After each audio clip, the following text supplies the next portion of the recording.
I've spent my life digging up the past, sifting through the remnants of a world long gone, trying to piece together the story of creatures that time itself has erased.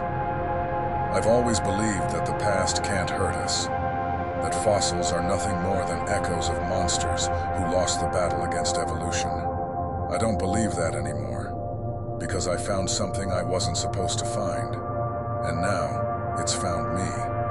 It started with a discovery in the cliffs of Baja California. I was leading an excavation team along the coastline, hoping to uncover new megalodon fossils. The sun was merciless, the wind carrying the scent of salt and decay from a nearby whale carcass. We had found plenty of teeth, but then I saw it, half buried in sediment, far larger than anything I had ever seen before. A shark tooth, but not just any shark tooth. At nearly 2 feet long, it dwarfed the largest megalodon specimens on record. The serrations were deeper, sharper, and unlike any fossilized tooth I'd ever studied, it looked fresh, as if it had only been buried for a few years, not millions. I ran my fingers along its jagged edge, a chill creeping up my spine.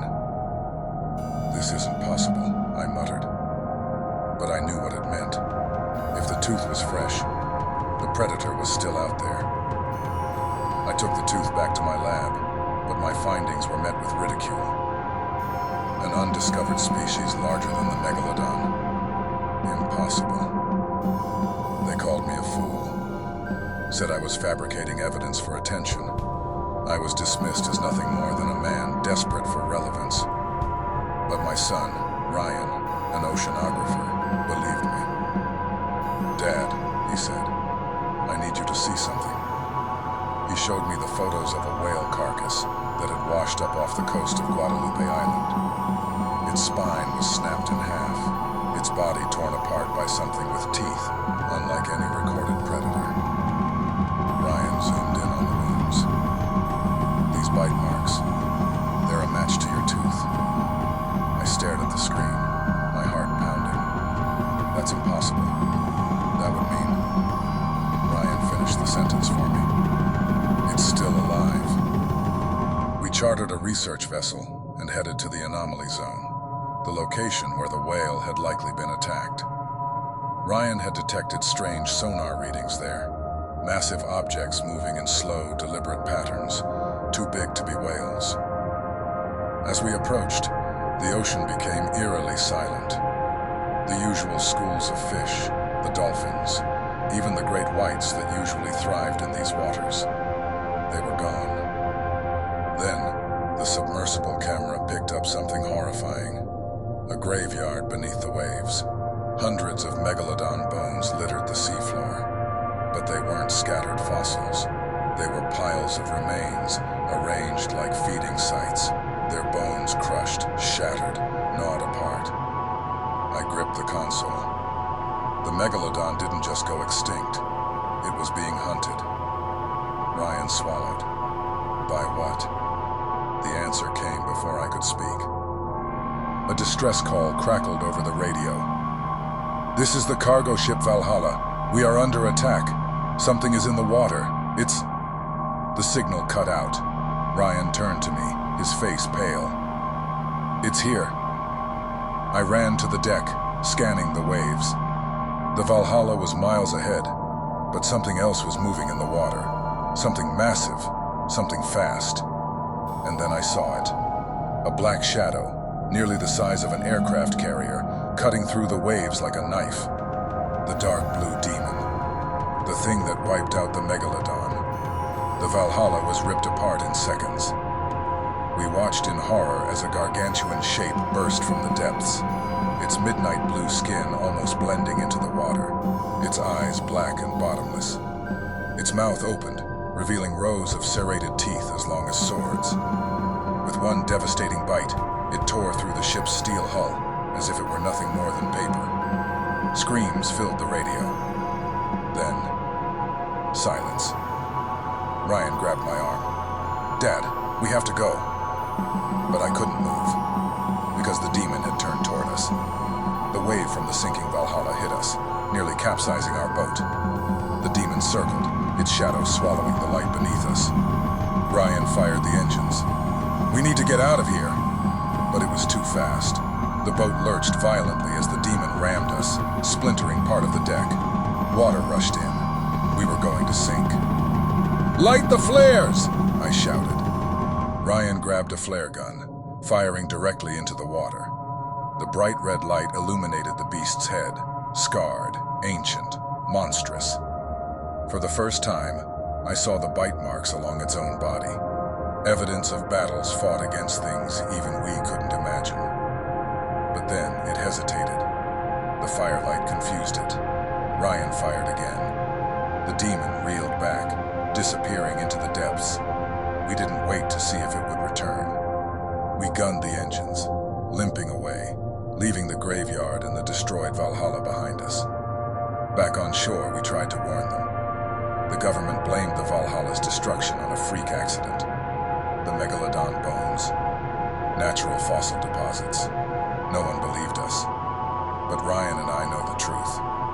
The Megalodon wasn't the king of the ocean. Something older, something stronger took that title.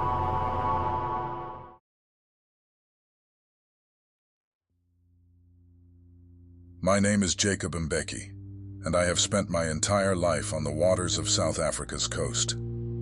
The ocean is my home, my church, my graveyard of memories. I have seen things that no man should see, things that would make even the bravest sailor never set foot on a boat again. For decades, I have told the story of the dark blue demon, a predator so large, so ancient, that even the great Megalodon, nature's deadliest shark, was nothing more than prey to it. The younger fishermen laugh at my tales, call them the ramblings of an old man. But I have seen the shadow in the water. I have seen its work. And when the ocean turns silent, when the fish stop swimming and the great whites disappear, I know that the demon is near. The night the trawler was found, I knew the truth before the news even reached me. I sat at the dock of Lambert's Bay, gutting the last of my catch, when a government patrol boat roared into the harbor.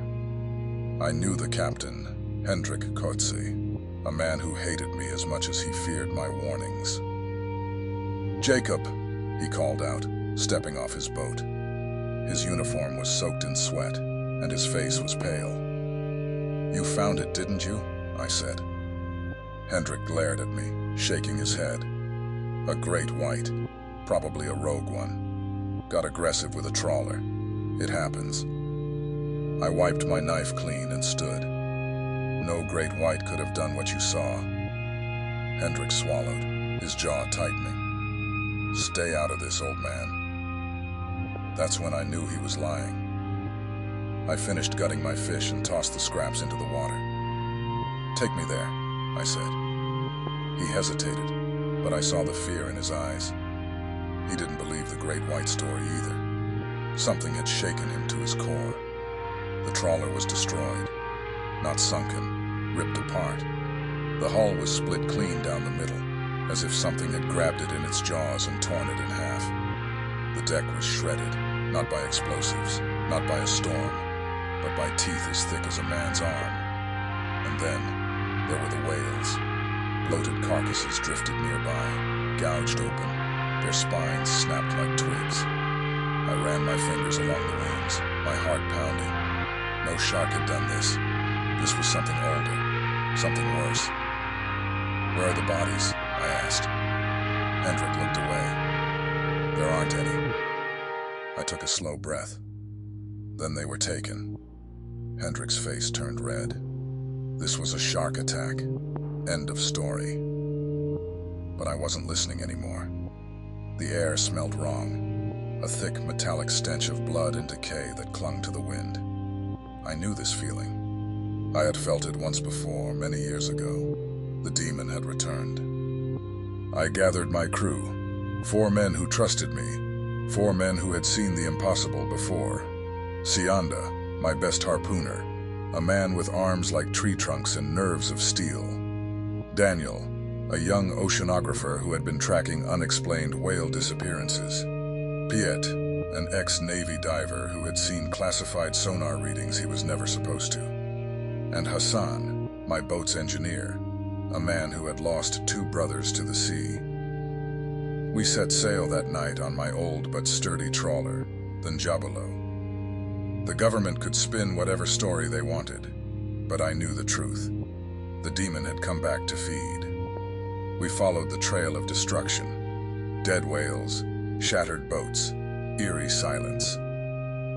As we moved further out to sea, something unnatural began to happen. The ocean became too quiet.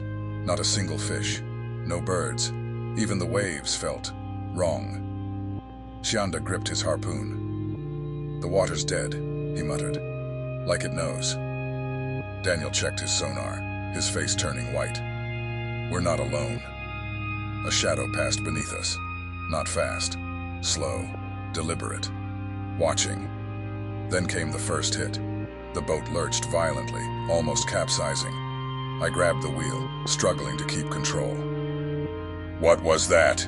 Piet yelled, loading his spear gun. Daniel stared at the sonar in horror. It's too big." A second hit, harder this time. A sound like splintering wood and metal groaning echoed through the hull. Then it rose from the deep. A shark, but not a shark. Its body was massive, longer than our boat. Its skin a deep, abyssal blue that made it nearly invisible in the water. Scars crisscrossed its hide. Old wounds, some as large as full-grown sharks. Its eyes, black and endless, filled with a cold intelligence that sent ice through my veins. This was no mindless beast. This was a hunter of hunters. I knew in that moment. This was the thing that drove the Megalodon to extinction. And now, it had found us. It rammed us again, sending Hassan flying across the deck. I grabbed my spear and hurled it, but it bounced off its hide like a twig against stone. "We have to lure it into the mines," I yelled. Hassan, bleeding from his forehead, scrambled to the controls, redirecting us toward an old, abandoned minefield from World War II. The demon followed, hungry, patient. Shianda fired the first explosive harpoon, hitting a floating mine. Boom! The sea erupted, but the demon kept coming. Daniel threw baited chum barrels laced with dynamite, hoping to trick it into biting. It ignored them. It wanted us. It charged again. I grabbed the last harpoon, aimed at the biggest mine I could see, and fired. A thunderous explosion shook the sea. For a moment, there was nothing. Then the water turned black with blood. Morning came. The ocean was still. We saw no sign of the demon. Hassan, bloodied and bruised, whispered, "Is it dead?" I looked at the sea. I wanted to believe it. But in my heart, I knew. The dark blue demon doesn't die. It still lives.